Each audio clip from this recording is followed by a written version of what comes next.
I must also say that I am impressed kung paano nila hinubog ang mga batang Malay during their formative years. In this country, alam ng mga bata ang kakayahan ng kanilang bansa. Malaysia Volley!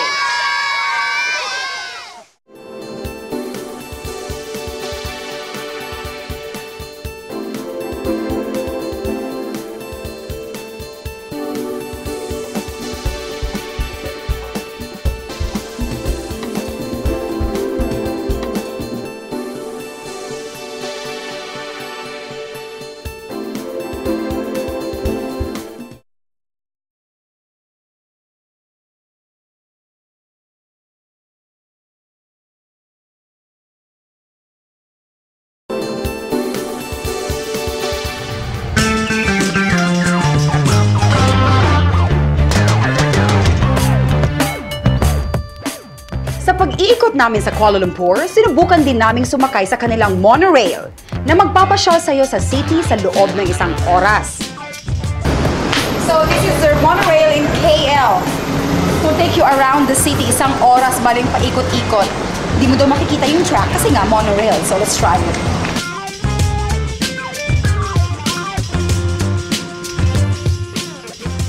Malinis, mabango, at laging nasa ayos. Kahit nga ang mga taxi sa KL naiiba.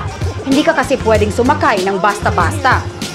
Kailangan mo bumili ng ticket just to get a taxi. I think this is how they control para walang manluloko. And also, there's an information. There's a customer copy. And there is a driver's copy. Alive na alive din sa Kuala Lumpur ang trading o paninda. In fact, alam niyo bang meron din silang mga tiyanggit doon na tulad dito sa Pilipinas? Kaya nag-enjoy talaga ako sa pagsha-shopping.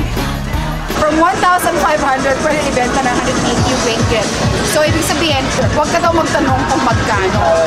You offer the price. Parang divisoria nila.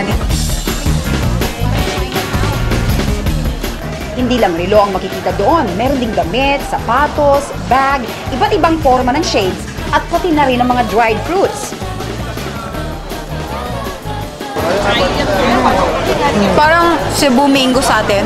Meron din sila, dried mango. 4 ringgit times 14. And of course, the food. In the most unsuspecting places, mahahanap mong napakamahal at napakasarap ng mga pagkain.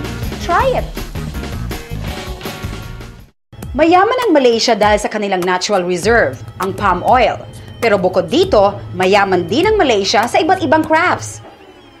It is where they get to show the unique culture and tradition na isa sa dahilan kung bakit sila successful sa kanilang pag-asenso. So nandito tayo sa paggawaan ng Malaysian craft heritage from all over Malaysia. So dito natin makikita din yung paano ginagawa yung craft nila.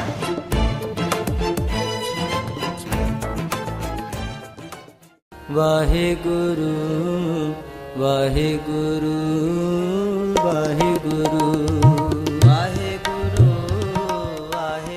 Malaking bahagi ang ginagampanan ng relihiyon sa kabuhayan ng Malaysia. Multi-religious ito, pero Islam pa rin ang opisyal na relihiyon, kung saan more than 60% ang nagpa-practice.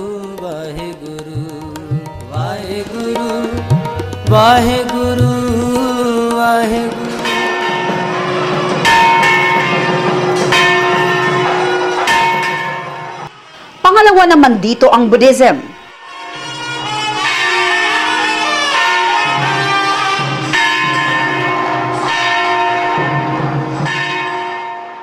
Pero anumang relihiyon, nirerespeto ng mga Malaysians ang kalayaan ng bawat isa na mamili kung anong paniniwala o pananampalataya ang kanilang naisin.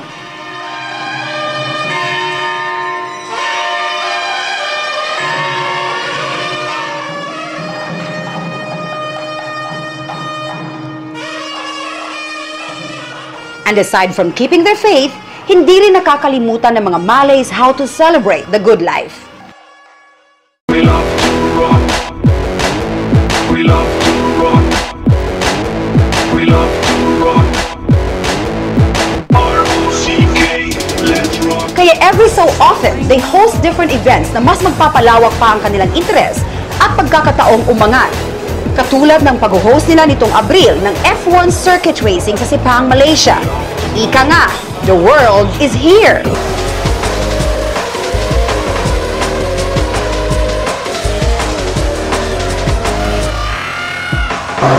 We're now here at Sepang, Malaysia, the host for the second leg for the Formula Grand Prix. Ang ginagawa ko nila ngayon ay inaayos ang kanilang mga sasakyan. Ito tinatawag nila pit stop. The entire world is here. Maya-maya lang matutunghayan nyo na ang napaka-exciting na Formula Sports in history. There, that was fine for the girls, but how about the boys? How about the boys? How about the boys? How about the boys? How about the boys? How about the boys?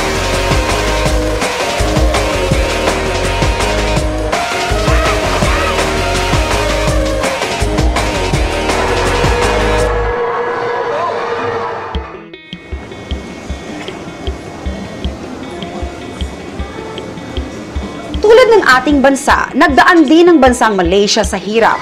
Pero pilit nilang nilabanan ito at nag-isip ng paraan para bumangon. Dahil sa disiplina, pagtutulungan at respeto, they are reaping the fruits of their labor. At iyan ay isang paraan kaya sa tradisyon man o sa estado ng pamumuhay, maalwan na ngayon ang kanilang natitikman. Malaysia is considered to be one of the highly diverse culture in the world. 50% of the population are Malays, 25% Chinese, and 10% Indians. They thrive in what they call cultural harmony. It is evident in their architecture, religious practices, and social economic lifestyle. Simply put, as Malaysians say, they accept each other and they allow each culture to be. This has worked for them over the years, and this they consider to be the reason behind their abundance. The stories of people and what you've witnessed here today spoke of their abundance in life. How Malaysia became the land of great gifts and grand vision. The way Mother Nature and humanity took care of its secret paradise. How a man's dream of flight grew to be a widespread fulfillment to many. All these are fundamentally related to what we aspire for in life: abundance. Abundance is nothing but a frame of thought, a perspective, a sheer semantic to coin what we work and stand for. Its great definition lies in how much we believe that we can have anything we want for ourselves in our life. To what extent do we push ourselves? How we relate and respond to the events that shape our lives. Simply, the power of its word. For those who want to share your thoughts, suggestions, and views, you can check our website at www.onemediainc.com.ph. More engaging, empowering, and enriching stories next week. This is Earl Beha. Thank you for staying connected.